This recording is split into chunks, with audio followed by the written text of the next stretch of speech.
We've had kind of split incidents in the past. I mean, we went there, we've lost by 30. We've also went there and we won the CUSA title. So, I mean, still got to go into this game with the same focus, just stay focused.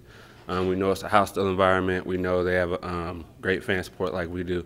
So we just got to go on with the mindset is just us, be focused, stay poised, and just go in there and get the win. They just throw a lot of different things at you. Sometimes it's a little bit tougher to adjust on the fly, and sometimes you might not be used to the things that they're throwing at you, like triangle and twos or box and ones and stuff like that.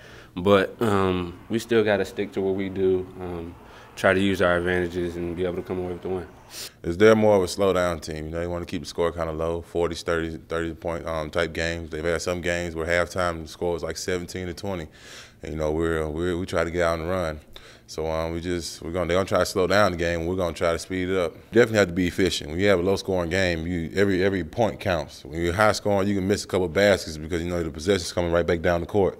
But in a low-scoring game, every possession matters, and especially and defense is a big key too. Our defense is going to be key on the pace of the game. If our defense allows them to slow the game down, then it's going to be a low-scoring game. It's going to be a very slow game. We're not going to see the ball too many times and get as many possessions as we're used to. But if our defense, if we pressure them, get out and run, then we'll get the possessions we want.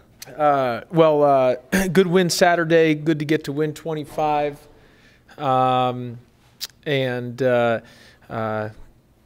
Tomorrow's game versus UTEP, obviously, you know, they're a very good basketball team. They're terrific at home. You know, obviously, Tim Floyd's, you know, one of the best coaches in the entire country. The guy's obviously been in the NBA, has won everywhere he's been.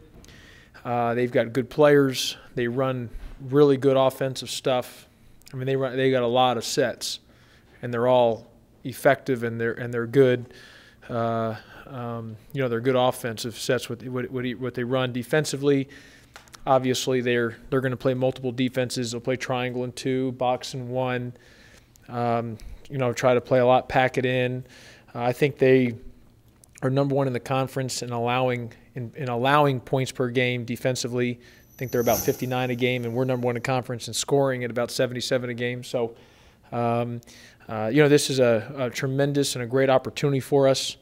It's a great challenge for us, and you know, so we're excited for it. We know what to play. We know we're going to have to play great, and but I expect our guys to be ready.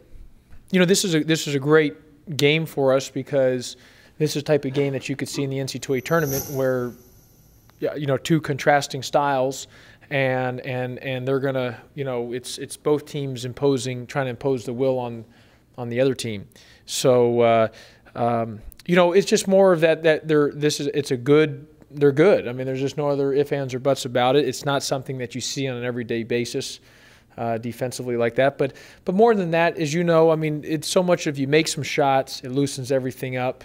But what we got to do is we got to get back defending. I think we got to be a better, you know, these last two games, whether it was Xavier, even though you look at the percentages versus Xavier, we were, you know, the percentages were good guarding him percentage-wise, but I didn't think we did a good enough job. But I really felt these last two games, Xavier and Central Florida, defensively we have not been to where we need to be at. We got to get back to being where our identity is on the defensive end.